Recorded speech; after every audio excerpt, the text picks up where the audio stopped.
Alright, so this weekend, one of the biggest Valorant tournaments ever took place. The FaZe Clan Invitational. It was a $50,000 event. The best teams in the world were there, including the debut of FaZe Clan's own Valorant roster. But the game's newest character, the one that everyone's been talking about, was nowhere to be seen. Why? Because less than 24 hours before the event was set to begin, Killjoy was effectively banned by Riot from pro play.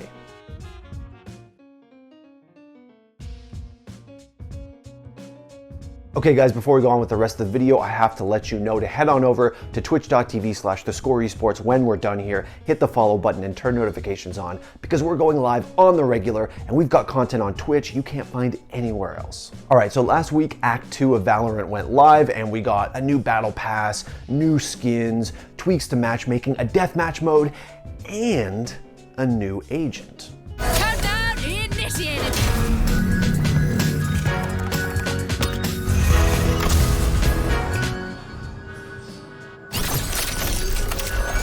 Cool, there's just one problem.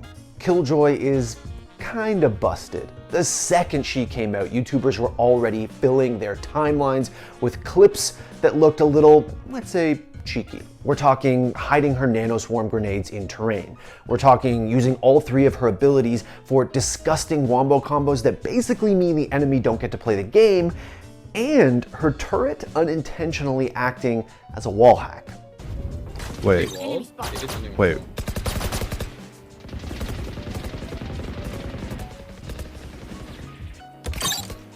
my trip B. Now, at first, it was tempting, at least for me, to think, well, isn't this kind of always what happens when a new agent or operator or character, whatever, is released in a game? I mean, people find little broken exploits, they get a hot Reddit clip, it gets hotfixed, and we all move on with our lives. After all, there was plenty of outcry about Raze and about Reyna when she was released, but it quickly became apparent that this situation was a little different.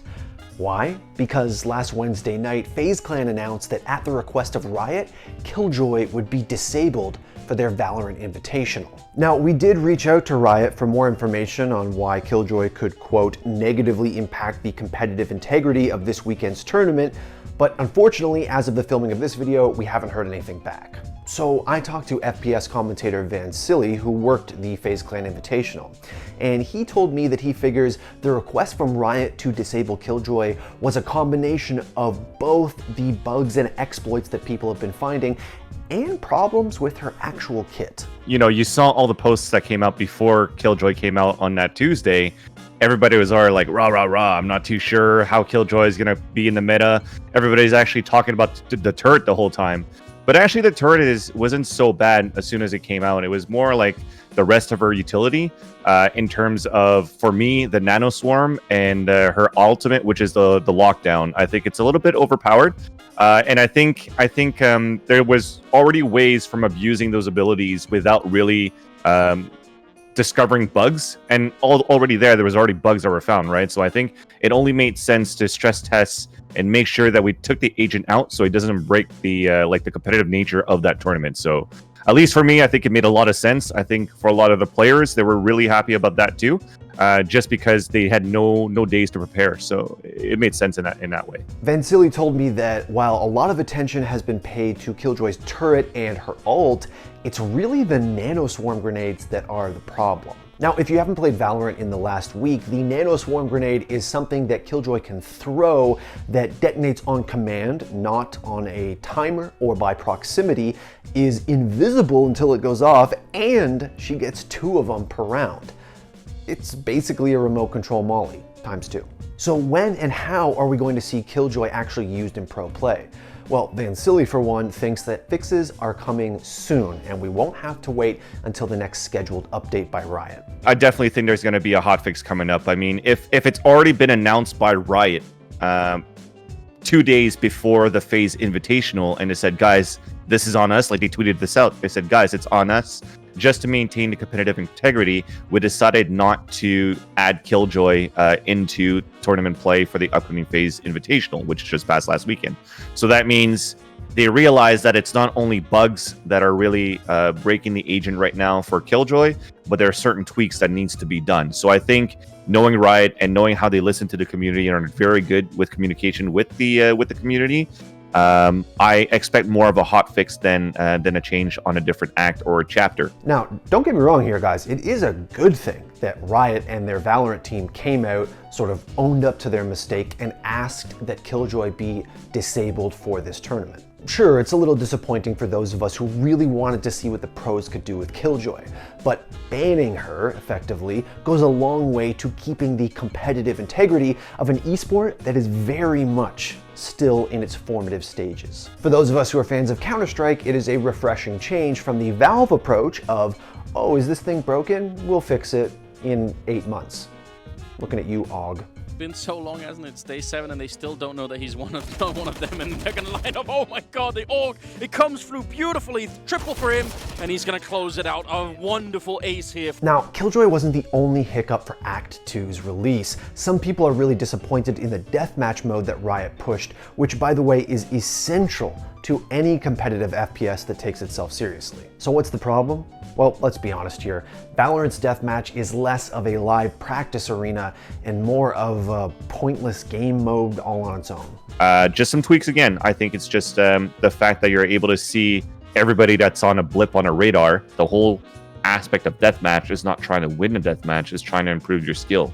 And to improve your skill, it's more about the firefights than anything else. So how to land those headshots, how to flick and actually land those headshots, practicing your AD mechanics to be able to shoot accurately, get those bursts, practicing your sprays, things like that. Within a 6-minute timer or 30 kills, sometimes it's not enough. Make it unlimited. Make it so that you could just really like, okay, I'm ready, I'm warmed up, I want to go play ranked. Just leave the server, not get penalized by any of that either. And I think that would be a great start, at least for the deathmatch aspect of Valorant. And one more thing, if we're actually able to play deathmatch while we are waiting for a queue, even better. I don't know if that's doable, but that would be great to have. Now let's jump back to Killjoy for just a second here, because there is one more elephant in the room when it comes to that character, and that is her actual design and what it says about the intentions of Riot for the future of Valorant. See, when Killjoy's kit was first revealed, some people were freaking out, particularly about her turret. Not because it's OP or anything, in fact it's actually the least scary of all her abilities, but because some people felt it betrayed what we were told Valorant was supposed to be. It's pretty misleading and pretty hypocritical, maybe is the word, for them when the game came out in the actual beta. Sorry, before the game was even in beta.